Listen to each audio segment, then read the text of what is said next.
ఆ పాముని ఇప్పుడే చంపి పారేస్తా. ఏం చేస్తుందో అది చూస్తా. జరగలే. అమ్మగారు,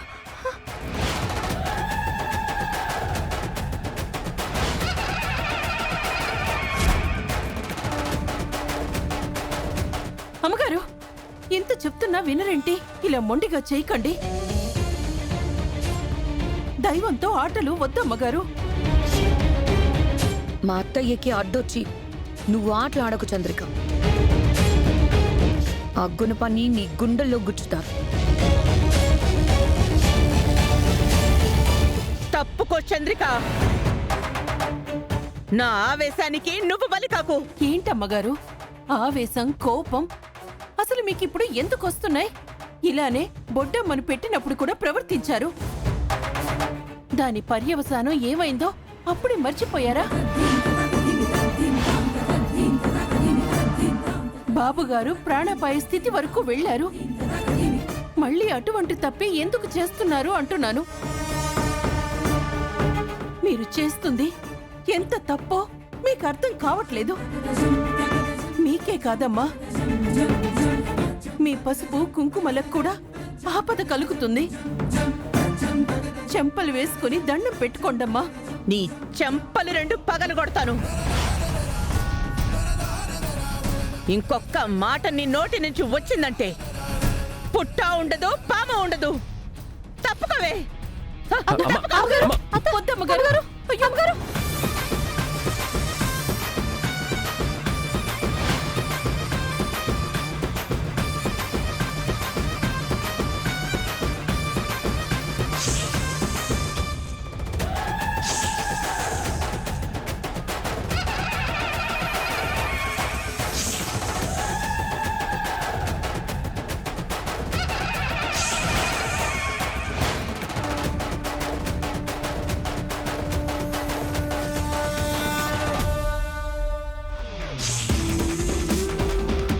అమ్మగారు, ఏమి చేయకండి అమ్మగారు. మహిమగల నాగమ్మే మన ఇంటికి వచ్చిందండి. మీ ప్రాణాల మీదకి తెచ్చుకోకండి. మీకు దండం పెడుతున్నాను. ఏ హాని చేయకండి అమ్మా. ఈ ఇంటికి అరిష్టం కలుగుతుందమ్మా. అత్తయ్య, మీరు చంపేయండి.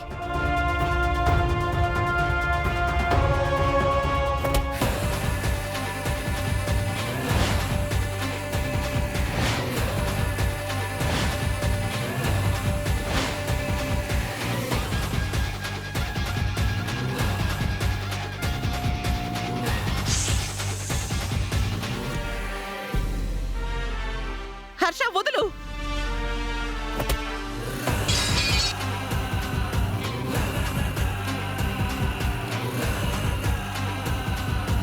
Harsha, just shut up. ఏం చేస్తున్నారు హర్ష? నువ్వేం చేస్తున్నావు? ఏం చేస్తున్నావు? బుద్ధి మందగించి ప్రవర్తిస్తున్నావు. మతి గది తప్పి ప్రవర్తిస్తున్నావు. ఒక మూర్ఖురాలు అయిపోయావు. హర్ష, నన్ను మూర్ఖురాలు అంటావా? ఏమనాలి? ఏమనాలి? చాలా వివేకంతో వ్యవహరిస్తున్నావనాలా? ఎంతో తెలివితో ప్రవర్తిస్తున్నావనాలా? ఒక జీవిని చంపడానికి కూడా వెనకాడని స్పృహతో స్పందిస్తున్నావని నిన్ను పొగడాలా? అత్తయ్యనంటారేంటి మావయ్య? పాము ఏమన్నా సాధు జీవా? ఏం చేయకుండా పెంచుకోవడానికి? విషం చిమ్మే పాములపై మంచితనం చూపించమంటారా? అవి ఇంట్లోకి దూరి మనల్ని కాటేస్తే అప్పుడు మీకు సంతోషంగా ఉంటుందా? నువ్వు కాస్త ఆగమ్మా. పాముకి కూరలోనే విషం ఉంటుంది, మనుషులకు నిలువెల్లా ఉంటుంది.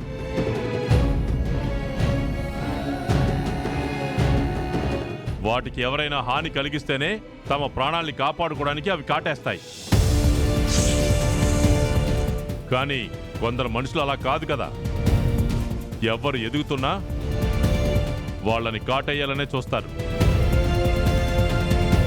ఒకరికి ఒకరు ఏ హాని చేయకపోయినా విషం చిమ్ముతారు. కాబట్టి ఇవే బెటర్.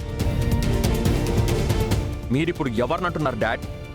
గుమ్మడికాయల దొంగ ఎవరంటే మీరు భుజాలు తడుముకుంటున్నట్టుంది. డాడ్, మీరు మమ్మల్ని ఇన్సల్ట్ చేస్తున్నారు. మీరు అలాంటి వారు కాదు కదా అరుణ్ బాబు. మీకెందుకు గుచ్చుతున్నాయి అయ్యగారి మాటలు? అదే కదా, మీరు ఉత్తములైనప్పుడు మీకెందుకు నా నొప్పి?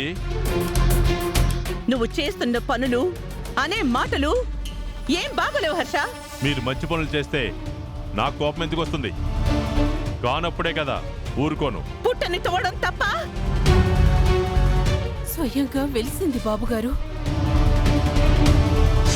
అప్పుడు నాగదేవతే స్వయంగా వెలిసిందనే కదా అర్థం. స్వయంభూగా వెలిసిందని నువ్వు ఎలా స్టేట్మెంట్ చేస్తున్నావు చంద్రిక? నువ్వు చూస్తుండగా నీ కళ్ళ ముందు పుట్ట ప్రత్యక్షమైందా? నేనే నాగదేవతను మిమ్మల్ని కరుణించడానికి పిలిచాను అని ఈ పాము నీతో చెప్పిందా? ఎలా చెప్తావు? ఐ థింక్ అంకుల్ ఈ చామంతియే ఆ సెటప్ చేసుంటుంది. నాకలా చేయడానికి ఏం అవసరమమ్మా? అది నాకేం తెలుస్తుంది? నువ్వే స్కెచ్ వేసుంటావు. కుతంత్రంగా ఆలోచించి నీ మైండ్ సెట్ కి తెలుస్తుంది. ఇదే నిషా వద్దనేది. స్కెచ్లు గీసేది, ప్లాన్లు వేసేది మీరు, చామ్ కాదు. ఏం కూసావురా? ఏం వాగుతున్నావు? మేమే పుట్ట పెట్టి పావును వదిలేమంటావా? మేమే సెట్ చేసి కూల్ చేయడానికి గొడవ చేస్తున్నావా? మాకేమన్నా బుర్ర లేదనుకుంటున్నావా? అన్నయ్య, నేను నిన్ను అనలేదు. మీరు అని కలిపితే అందరూ వస్తారు ప్రేమ్. చామంతిని అత్తయ్య తోసేశారన్న కోపంతో అంటున్నావు. మళ్ళీ కాదని తెలివి చూపించుకు. ఇంకే గొడవ ఆపుతారా?